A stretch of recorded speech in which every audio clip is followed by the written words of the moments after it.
पंकज को आज ऑफिस जल्दी जाना था, इसलिए वह जल्दी तैयार हुआ और अपने बाबूजी का नाश्ता लेकर उनके कमरे में गया।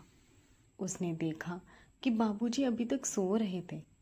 बाबूजी, बाबूजी, पंकज की आवाज़ से जगमोहन जी की नींद खुल गई। पंकज ने उन्हें घबराने के लिए मना करते हुए कहा कि वह सिर्फ नाश्ता देने आया था और उसे ऑफिस के लिए जल्दी जाना है। बाबूजी ने उसे जाने की अनुमति दी और कहा कि वे थोड़ी देर में नाश्ता कर लेंगे। पंकज उनके पैर छूकर ऑफिस के लिए निकल गया। जगमोहन जी नाश्ता करने लगे तो आरती ने उनके हाथ से प्लेट छीन ली और गुस्से में बोली कि नाश्ते का समय ख़त्म हो चुका है। उसने जगमोहन जी को सब्जियां लेने और बाथरूम में कपड़े धोने के लिए भेज दिया। जगमोहन जी नम आंखों से बाजार सब्जी लेने चले गए।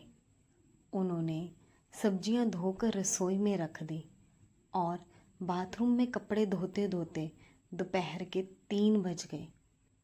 उन्हें अभी तक कुछ खाने को नहीं मिला था। थोड़ी देर बाद आरती ने 2 सूखे ब्रेड चाय के साथ पटक दिए, जो उन्होंने झटपट खा लिए। शाम को पंकज ऑफिस से घर आया तो उसने देखा कि बाबूजी बहुत थके हुए थे। उसने बाबूजी से पूछा कि क्या उन्हें कुछ चाहिए। बाबूजी ने कहा कि उनके जूते फट गए हैं। पंकज ने आरती से कहा कि वे बाबूजी को नए जूते दिला दे। आरती ने कड़ी नज़रों से बाबूजी की ओर देखा और गुस्से में कहा कि उन्हें नए जूते क्यों चाहिए, जबकि वे सारा दिन घर में ही रहते हैं। पंकज को अपनी पत्नी पर विश्वास था, इसलिए उसने इस बात पर ज़्यादा ध्यान नहीं दिया। एक दिन पंकज को ऑफिस से जल्दी छुट्टी मिल गई। उसने सोचा कि वह आज आरती और बाबूजी को सरप्राइज़ देगा और उन्हें बाहर घूमने ले जाएगा। जब वह घर आया तो उसने आरती को बाबूजी पर चिल्लाते हुए सुना। वह कह रही थी कि बाबूजी को ज़्यादा नखरे नहीं करने चाहिए और जो बना है वही खा लेना चाहिए। पंकज ने खिड़की से झांक कर देखा तो बाबूजी की प्लेट में सूखी रोटियां और तीखी सब्जी थी। बाबूजी बार बार पानी पी रहे थे। पंकज को ये सब देखकर बहुत गुस्सा आया, लेकिन उसने अपने गुस्से को शांत रखा। उसने आरती से पूछा कि पापा ने खाना खा लिया है। आरती ने झूठ बोलते हुए कहा कि हाँ, पापा ने खाना खा लिया है। पंकज ने आरती से खाना लगाने को कहा और खुद बाबूजी के कमरे में चला गया।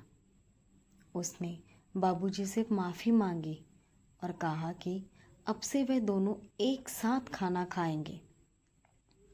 पंकज ने बाबूजी को आश्वासन दिया कि अब से उन्हें किसी भी चीज़ की कोई कमी नहीं होगी और वे अपनी हर ज़रूरत पंकज को बताएंगे। बाबूजी ने पंकज को गले लगा लिया और कहा कि उन्हें अपने बेटे पर गर्व है। पंकज ने अपनी माँ से किए वादे को याद करते हुए कहा कि वह अपने पापा का हमेशा ख्याल रखेगा। जगमोहन जी ने पंकज को अपनी और सुषमा जी की कहानी सुनाई। सुषमा जी का जीवन ससुराल में कितना कठिन था, इसका उन्होंने विस्तार से वर्णन किया।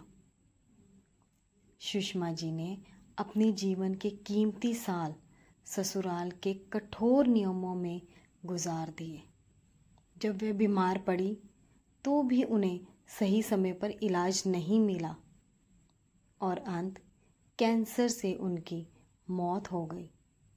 जगमोहन जी ने कहा कि उन्होंने अपने जीवन में बहुत गलतियां की हैं और अब वे पंकज के साथ रहकर अपनी बाकी की ज़िंदगी शांति से बिताना चाहते हैं।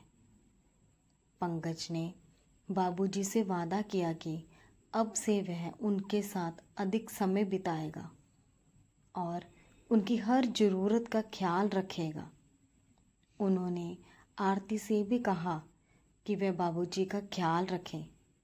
अगर उन्हें किसी चीज़ की भी ज़रूरत हो तो तुरंत बताएं। इस घटना के बाद पंकज ने आरती से कहा कि वह अपने व्यवहार में सुधार करे और बाबूजी का सम्मान करे। आरती ने भी अपनी गलती मानी और पंकज से माफ़ी मांगी। उन्होंने कहा कि वह अब से बाबूजी का पूरा ख्याल रखेगी और उन्हें किसी भी चीज़ की कमी नहीं होने देगी। पंकज और बाबूजी का रिश्ता फिर से मजबूत हो गया और वे दोनों एक साथ खुशहाल जीवन जीने लगे। आरती ने भी अपनी गलती से सीख ली और अपने ससुर का अच्छे से ख्याल रखने लगी। इस तरह उनके घर में फिर से शांति और खुशहाली आ गई।